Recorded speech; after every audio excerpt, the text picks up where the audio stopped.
My neighbor kept giving us spoiled food and told the neighbors that we are too poor to refuse. Now she's cooked. My neighbor Dorothy moved in next door 5 years ago and immediately decided she was the neighborhood mother. She'd knock on doors, introducing herself as someone who loved to share her cooking with less fortunate people who probably didn't eat well. I worked from home as a graphic designer, and my wife was a nurse. We cooked fresh meals every night, but Dorothy had decided we needed her help. It started with her bringing over leftovers that were always just past edible. She'd stand at our door holding containers of week-old casserole, saying she couldn't bear to see it go to waste and thought of us. When we'd try to refuse, she'd get teary and say we were too proud to accept help from neighbors. She'd leave the containers on our porch if we didn't answer, and they'd sit in the sun until we got home. The food was always suspicious: meat that smelled off, slimy vegetables, and dairy-based sauces that had separated and turned gray. She'd watch from her window to see if we brought the containers inside, then text asking how we enjoyed her generosity. We'd throw it straight in the trash but tell her thanks to avoid drama. She'd beam and say she knew we needed the help. Then she escalated to giving us her actual expired food. She'd clean out her fridge and bring over milk 2 weeks past date, bread covered in spots she'd say were just flour, eggs that floated when you tested them. She'd package it all in a basket like she was doing us this huge favor, saying she'd noticed we didn't go grocery shopping enough and wanted to make sure we had basics. My wife once made the mistake of saying we'd already been shopping, and Dorothy responded by saying we obviously didn't know how to shop smart if we were wasting money on fresh food when she was providing perfectly good items for free. She started telling other neighbors she was feeding us because we were struggling. At the block party, she announced loudly that she made extra portions every night for the poor couple next door who couldn't afford proper meals. People started looking at us with pity. When we hosted a dinner party with fresh seafood and steaks, Dorothy told everyone we'd maxed out credit cards to show off when we should have just accepted our situation. She'd go through our garbage on trash day checking if we'd thrown away her food. If she found it, she'd knock on our door crying about how we were wasting food when children were starving. She'd guilt us for hours about our privilege of being able to refuse food. She'd bring the thrown-away containers back to our door, saying we should at least try them first. One time she saw me throwing away moldy cheese she'd given us, and she called me wasteful for not cutting around the mold. The breaking point was Thanksgiving. Dorothy brought over her leftover turkey the Monday after, saying she'd saved it especially for us. The smell when she opened the container made my wife gag.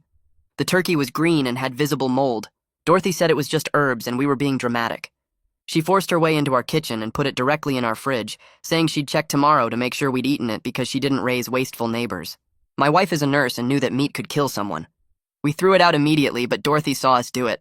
She came over screaming that we were ungrateful, and she was going to report us to the health department for unsafe food handling. She actually called them and said we were running an illegal meal service from our home, serving unsafe food to the neighborhood. She thought they'd just fine us and leave. The health inspector showed up the next day. Dorothy was watching from her window, smiling. The inspector looked around our spotless kitchen, checked our fridge full of fresh dated items, and said someone had obviously made a false report. I mentioned Dorothy had been bringing us expired food for years, and we were concerned about her food safety. The inspector asked if she often shared food with neighbors. I said yes, she brought food to everyone on the block. The inspector's face changed. If Dorothy was distributing food regularly to multiple houses, that qualified as food distribution that needed to meet safety standards. The inspector walked straight to Dorothy's house. Dorothy answered the door holding a container she was about to bring to the elderly couple across the street. The inspector identified himself and said he needed to check her kitchen since she was distributing food. Dorothy tried to refuse, but he said he'd already had a complaint and could see she was actively distributing food right now. Her kitchen was a nightmare. The inspector pulled out his phone and started taking photos. Dorothy followed right behind him, making excuses about how she'd been meaning to clean, but just hadn't gotten around to it yet. He opened her refrigerator, and the temperature gauge inside read 52 degrees. He photographed it and wrote something on his clipboard. Dorothy said her fridge had been acting funny lately, but everything was still perfectly safe to eat. He pulled out a container from the back shelf and checked the date.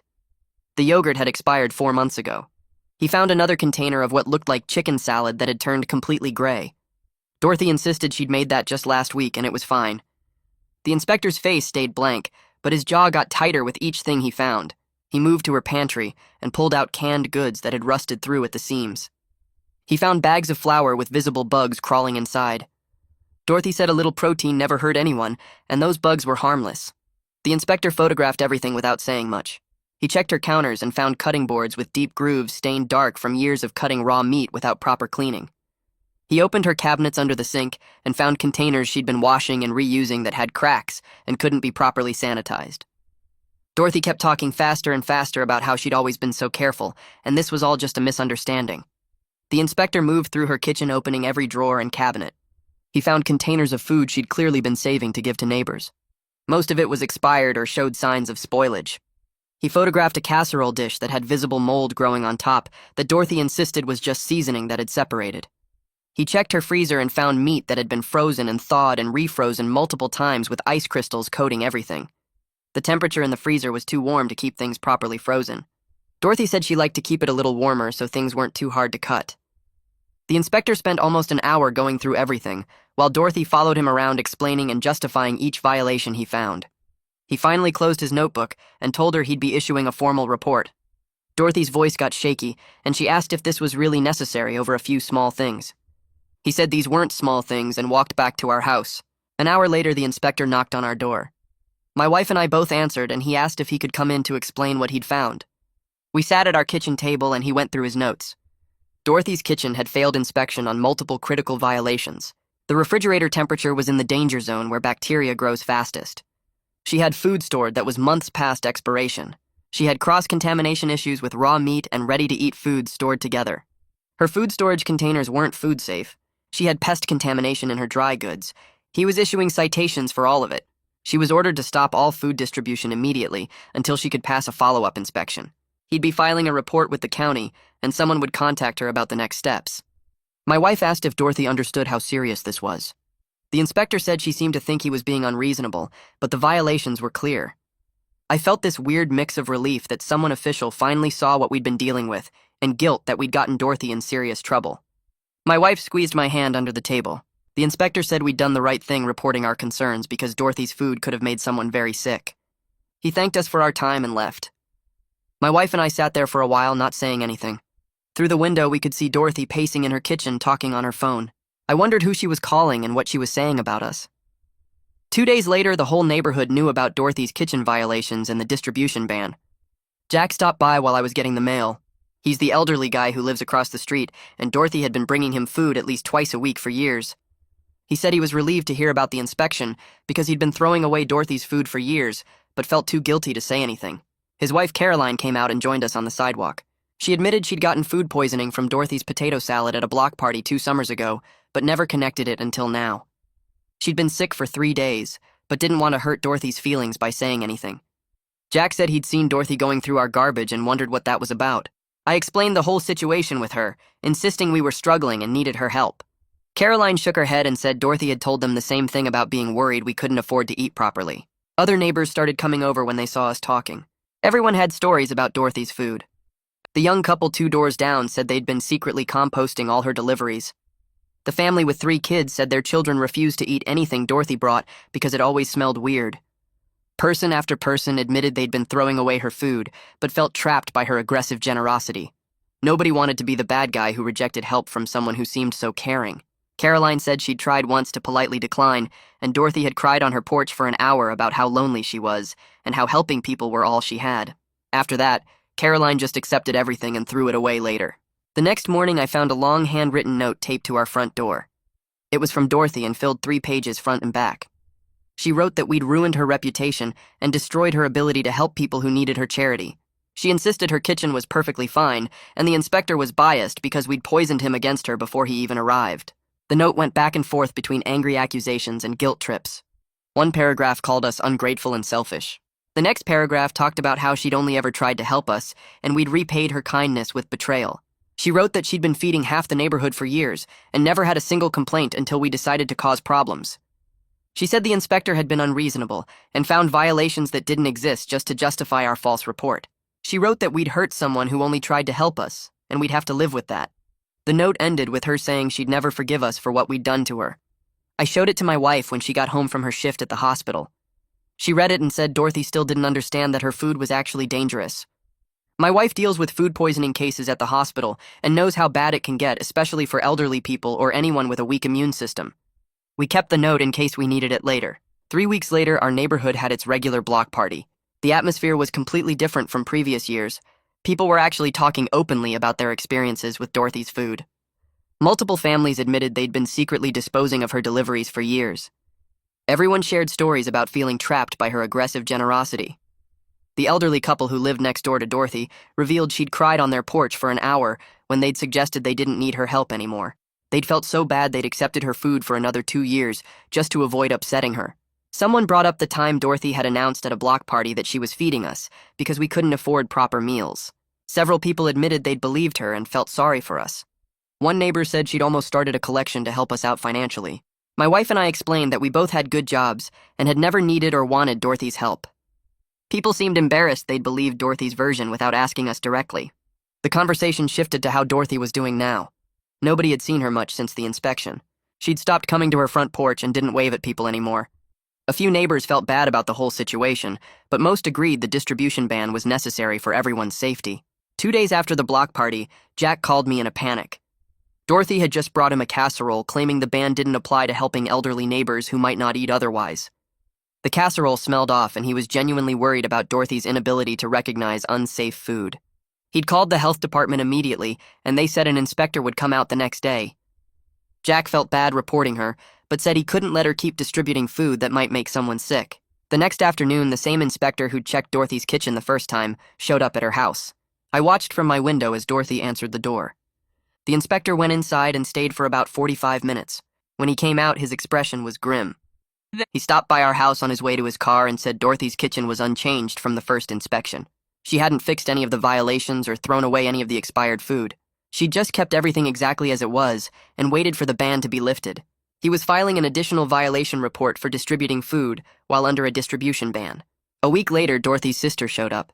We'd never met her before, but she introduced herself as Rachel and said the health department had contacted her as Dorothy's emergency contact. The health department was issuing more serious penalties, including mandatory food safety training and a formal warning that future violations could result in legal action. Rachel had driven in from 2 states away to help Dorothy deal with the situation. She asked if she could talk to us about what had happened. We invited her in and explained the whole 5-year history of Dorothy's food gifts and how it had escalated. Rachel sat at our kitchen table crying and apologizing for her sister's behavior. She said Dorothy had always had control issues, but they'd gotten worse since she retired 5 years ago. Rachel had known something was wrong, but didn't realize how bad things had gotten. She'd thought Dorothy was just lonely, and maybe a little too enthusiastic about helping neighbors. She hadn't known about the expired food or the unsafe kitchen conditions, or Dorothy's insistence that everyone needed her charity. Rachel said she was going to stay for a week to help Dorothy clean out her kitchen and try to get her into therapy. She thought Dorothy might have a hoarding disorder combined with compulsive helping behaviors. She apologized again for everything Dorothy had put us through. Rachel stayed for the full week, and we watched through our window as she helped Dorothy clean out the entire kitchen. They filled multiple dumpsters with expired food and unsafe containers. Rachel threw away everything that couldn't be properly sanitized. We saw her scrubbing Dorothy's refrigerator and freezer completely empty. She brought in new food storage containers and label makers. By the end of the week, Dorothy's kitchen looked completely different through the window. Rachel stopped by before she left to thank us for being patient with Dorothy and to apologize one more time. She said she'd be calling Dorothy every week to check on her progress, and she'd arranged for a therapist who specialized in hoarding behaviors. She hoped Dorothy would actually follow through with the therapy, but couldn't force her to go. Rachel gave us her phone number and said to call if Dorothy started the food distribution again. She seemed genuinely worried about her sister, but also realistic about the challenges ahead. After Rachel left, I couldn't stop thinking about whether reporting Dorothy had been the right thing to do. I kept seeing how much distress this had caused her and wondering if there had been a better way to handle it. My wife came home from a particularly rough shift at the hospital and found me staring out the window at Dorothy's house.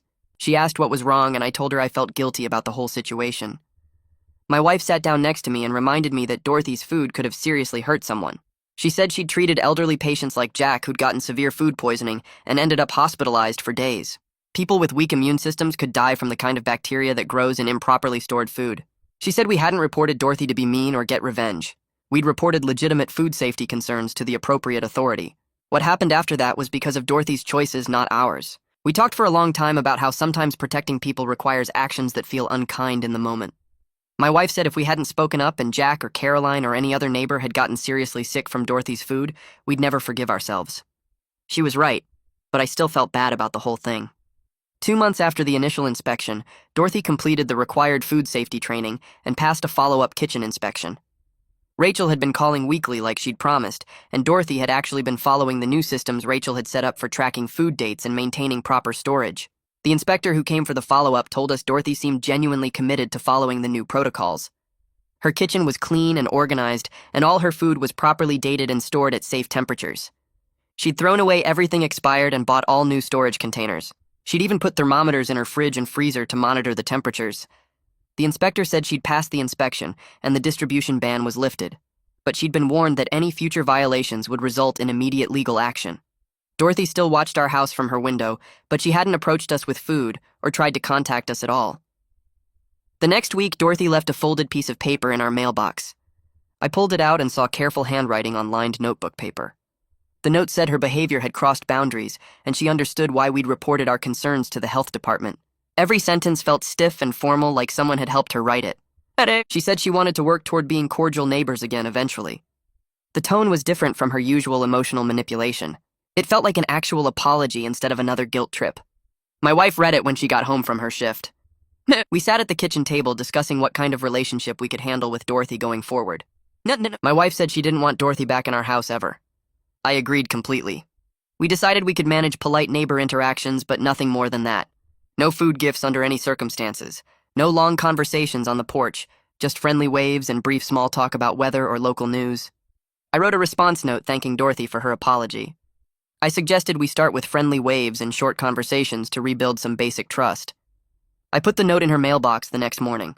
She texted later that day saying she appreciated our willingness to try. The whole exchange felt awkward but manageable. We saw her in her yard a few days later and waved. She waved back without trying to approach us. It was the first normal neighbor interaction we'd had with her in 5 years. 3 months passed without any major incidents. Dorothy kept to herself mostly. We'd see her working in her garden or getting her mail. She'd wave but never tried to bring us anything or start long conversations. Then she put invitations in several mailboxes, including ours, for a small gathering at her house on Saturday afternoon. The invitation said she was serving light refreshments and hoped neighbors could stop by. My wife wanted to skip it, but I thought we should make an appearance to show we were trying. We walked over on Saturday around 3. Dorothy answered the door looking nervous. She'd set up folding tables in her living room covered with store-bought cookies still in their plastic containers. Bags of chips sat unopened next to bottles of soda with the safety seals intact. She kept explaining where everything came from and pointing out the expiration dates printed on the packages. She told everyone multiple times that nothing was homemade. Jack and Caroline were there along with the couple from 2 houses down. Dorothy's hands shook slightly as she opened the chip bags. She seemed genuinely anxious about hosting this gathering. We stayed for about 30 minutes making polite conversation about the neighborhood association meeting and the new stop sign going in at the corner. Dorothy participated but didn't dominate the conversation like she used to. When we left, she thanked us for coming without any dramatic emotional displays. It felt like progress even though the whole situation remained uncomfortable. Jack stopped by our house the following week to borrow our ladder. While I helped him carry it to his garage, he mentioned that Dorothy had asked before bringing over some extra tomatoes from her garden last weekend. He said when he told her no thanks because they had plenty, she just said okay and didn't push it. He seemed genuinely surprised that she'd respected his refusal without crying or guilt-tripping him. Caroline had apparently told other neighbors about this change in Dorothy's behavior. People were reporting similar experiences where Dorothy would offer something, accept a polite no, and move on without drama. The neighborhood dynamic was shifting back toward normal relationships. People weren't avoiding Dorothy anymore, but they also weren't walking on eggshells around her. Conversations at the mailboxes felt natural instead of tense. The block party planning committee even asked Dorothy if she wanted to help organize this year's event. She agreed, but said she'd handle decorations instead of food. Everyone seemed relieved by that suggestion. Rachel called me one afternoon to give us an update. Dorothy had started volunteering at the local food bank 3 days a week. Rachel said the structure and supervision were really helping her sister channel her desire to help people in healthier ways. The food bank had strict protocols about food safety and storage that Dorothy had to follow. She couldn't just decide on her own what food was still good or how to distribute it. Rachel said Dorothy seemed genuinely happier working there. She got the satisfaction of helping people access food without the compulsive controlling behavior that had caused so many problems. The food bank coordinator had even complimented Dorothy's attention to detail with inventory tracking. Rachel thanked us again for being patient during this whole process. She said she knew it hadn't been easy dealing with Dorothy's behavior for so long. She promised to keep checking in regularly to make sure Dorothy maintained these improvements. 6 months after the health inspector first knocked on Dorothy's door, our neighborhood had settled into a comfortable routine.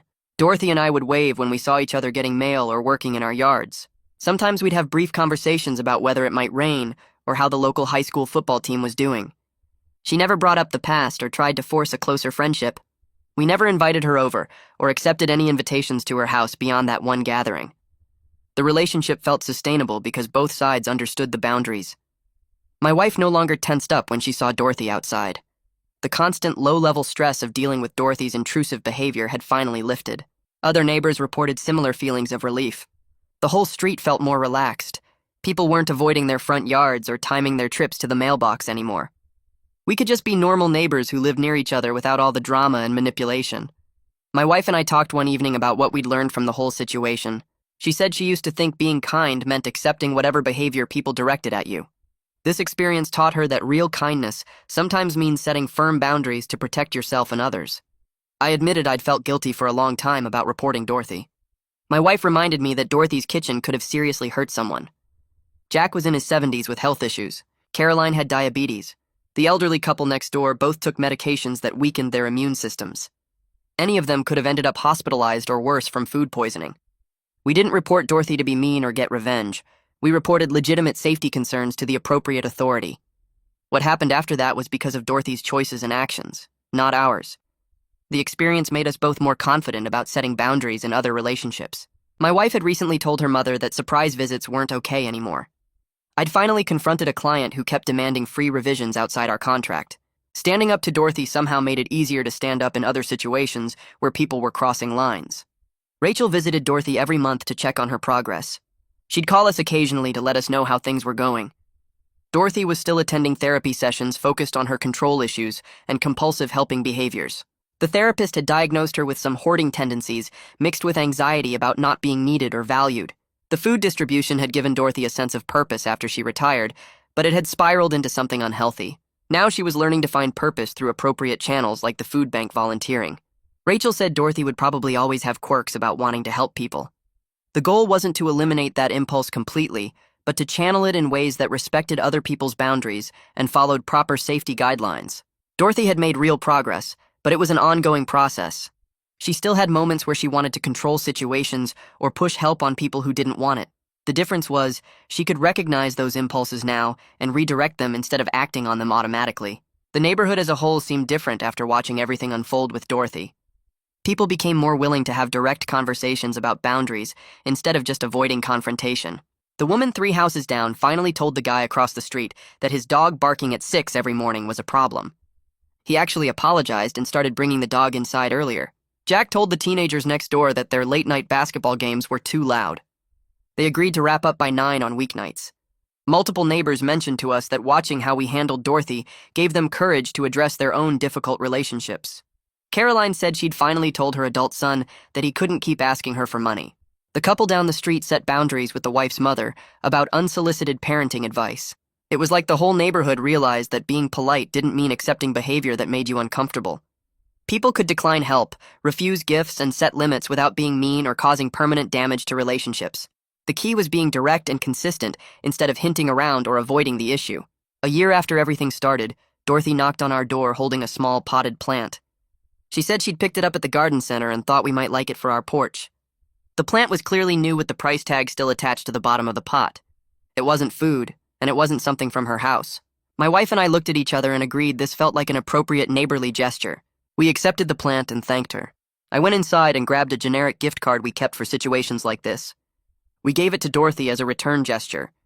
She seemed pleased and said she hoped we had a nice holiday. The whole exchange took maybe 3 minutes and felt completely normal. There was no underlying tension or manipulation, just 2 neighbors exchanging small gifts during the holiday season. After Dorothy left, my wife put the plant on our porch table. We both stood there for a moment looking at it. The plant represented how far things had come from the tense confrontations and spoiled food of the previous year. Dorothy had learned to respect boundaries.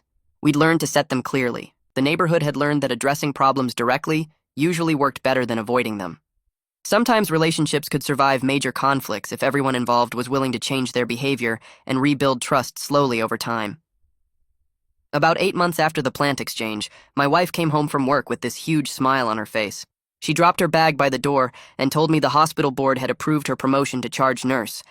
She'd been working toward that position for 3 years, taking extra shifts and completing management training courses. The promotion came with a significant pay increase and better hours. We opened a bottle of wine we'd been saving and ordered takeout to celebrate. That weekend, the neighborhood had a spring potluck in the community park. We brought a pasta salad and set it on the long table with everyone else's dishes. Dorothy was there with store-bought cookies still in the plastic container from the bakery. Several neighbors came over to congratulate my wife when they heard about her promotion. Jack shook her hand and said the hospital was lucky to have her in a leadership position. Caroline hugged her and said she deserved the recognition after all her hard work. Dorothy walked over holding a paper plate with some fruit salad. She smiled and said congratulations, that it was wonderful my wife's dedication had paid off. There was no weird undertone about us needing the money or finally being able to afford things, just a normal neighbor being happy for another neighbor's success. My wife thanked her, and they chatted briefly about the nice weather before Dorothy moved on to talk with someone else. Standing there in the park surrounded by neighbors who saw us as we actually were felt really good. We weren't Dorothy's charity project anymore. We were just the couple next door where the wife was a charge nurse and the husband worked from home. 2 months after my wife's promotion, I landed a major client for my graphic design business. A regional restaurant chain hired me to redesign their entire brand identity, including logos, menus, and marketing materials. The contract was worth more than I'd made in the previous 6 months combined. My wife suggested we host a dinner party to celebrate both our successes. We invited 3 other couples from the neighborhood and spent the afternoon preparing fresh salmon, roasted vegetables, and a nice salad. We set up our patio with string lights and put out the good wine glasses we usually kept in the cabinet. When our guests started arriving around 6, Dorothy was working in her front garden. She looked up, waved pleasantly, and went back to pulling weeds. She didn't walk over to inspect our food or ask what we were celebrating. She didn't try to insert herself into the gathering or bring over some container of leftovers. She just stayed in her own yard doing her own thing. The dinner party went perfectly. Everyone enjoyed the food, and we sat outside talking until almost 11. After our guests left and we were cleaning up the patio, my wife mentioned how relaxed she'd felt the entire evening. There hadn't been any background worry about Dorothy showing up uninvited or making comments about our spending. The lack of drama and boundary crossing made us realize how much constant stress her previous behavior had created. We'd gotten so used to being on guard around her that we'd forgotten what it felt like to just be normal neighbors. A few weeks after our dinner party, I ran into Jack while checking the mail. He asked if I had a minute and we walked over to sit on his porch. He told me Dorothy had become a really valued volunteer at the food bank where she worked twice a week. The coordinator there had recently given her recognition for her dedicated service and careful attention to food safety rules. Jack seemed genuinely happy for her. He said it was good to see Dorothy find a healthy way to help people that used her desire to feed others in a positive direction. She followed all their protocols about checking dates and storage temperatures. She took the training seriously and actually helped them improve some of their systems. The food bank loved having her because she was reliable and thorough. Jack said watching Dorothy grow from the situation, instead of just being punished for it, gave him hope that people could actually change when given proper support. I agreed with him.